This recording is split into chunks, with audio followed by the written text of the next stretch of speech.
try to answer this question with a straight face, guys. How to avoid hangover? Yeah, it's been asked in class. I'm told you should drink a lot of water. Tomato juice.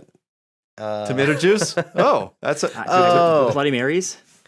Wait a minute. I think maybe what's being asked about here is when you're at the end of a sprint and you have some undone work and that gets hungover. I usually hear this called carryover. I'm going to say carryover because that's just how I think about it. How do we avoid carryover? I'm going to tell a true story here. I once had a client that wanted to measure their team and based on and incentivize them not to have any carryover, right?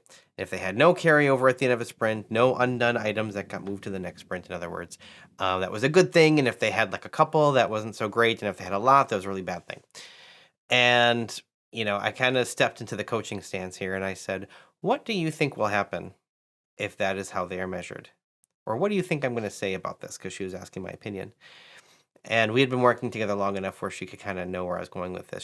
She said, I'm going to guess you think this is a bad idea because if I do that, they will just adjust how much they plan and underplan to try to minimize the bad thing from happening, which was exactly where I was going. I think people respond to how they're measured. I think that's a well-documented principle. I think it's called the Hawthorne effect. And if you make do we have carryover a big deal, eventually people will just adjust to that and they will significantly underplan what they're capable of and not try to get more done within a sprint. Not that that's always the point, but I don't think it's going to have the effect that you want it to have. So I guess I'm kind of sidestepping the question and saying instead of worrying about how to avoid it, I'm questioning whether you should make it that big of a deal altogether. That's my take. Yeah, I guess jumping on that one, rollover, hangover. I'm still hung up on the hangover thing. Hung up on the hangover. But sure, avoiding rollover. It might happen once in a while, but ultimately, try to minimize it. How do you avoid it? It's really about breaking work down into small enough pieces that can be released in small, little, tiny chunks. And, well, Rob, you don't understand. Our work is so hard. Well, guess what? You get to control your sprint length. You get to control how you break down the work. To some degree, you control how big your team is. I get it. You don't have infinite budget, but let's say you've got a larger team. You got 10 people. You've got a month. You're telling me with a team of 10 people, you can't break anything down into smaller chunks in a month? I doubt it. So focus on that. I cut sometimes teams a little bit of slack if you had to increase your sprint and the length and increase risk, but now we're able to actually have something of value at a cadence that's predictable.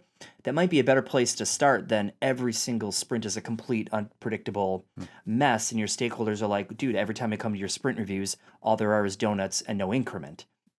They like a little increment with their donut, so make sure you bring it. Don't we all? Wow.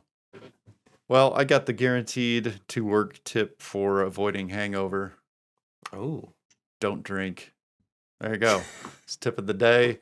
Now, about the carryover or rollover or whatever effect that teams feel, I kind of aligned with what Jason's saying. Maybe let's not make that the big deal. I think as soon as we are consumed with whether something rolled over or carried over or something like that, we've maybe lost the focus of what the purpose was for the effort to begin with. I actually can bring parallel to the spring cleaning that I've got ahead of me here. My yard right now is a mess. I did not get to address a lot of stuff in the fall. And I'm looking at the yard work right now and thinking, if I attack this the way a typical Scrum team right now, I say typical, not in a good way, attacks their work, they tend to do everything in parallel and they don't actually focus on one darn thing. So I could rake part of the leaves. I could do some of the clipping. I could wash half of a window, but not actually squeegee the thing off, and then come back to it later and say, man, I have to redo the whole window again. I mean, it doesn't really give you the benefit to do all these partially started things. So I feel like this is fairly cliche, but start finishing and stop starting. Just get on something, finish it as a team, and then move on to the next. Get in that habit. And if you're really stuck, maybe only plan work for half a sprint that'll pretty much guarantee, or at least to limit stuff to not carry over if you're really, really concerned about it. So that's what I got. Don't drink, no carryover. Yeah, don't drink, no carryover. It's easy. If you like this video, just leave us a comment. And if you got some positive feedback, we'd love to hear it. And if you've got some negative feedback, well, we'd love to hear that too.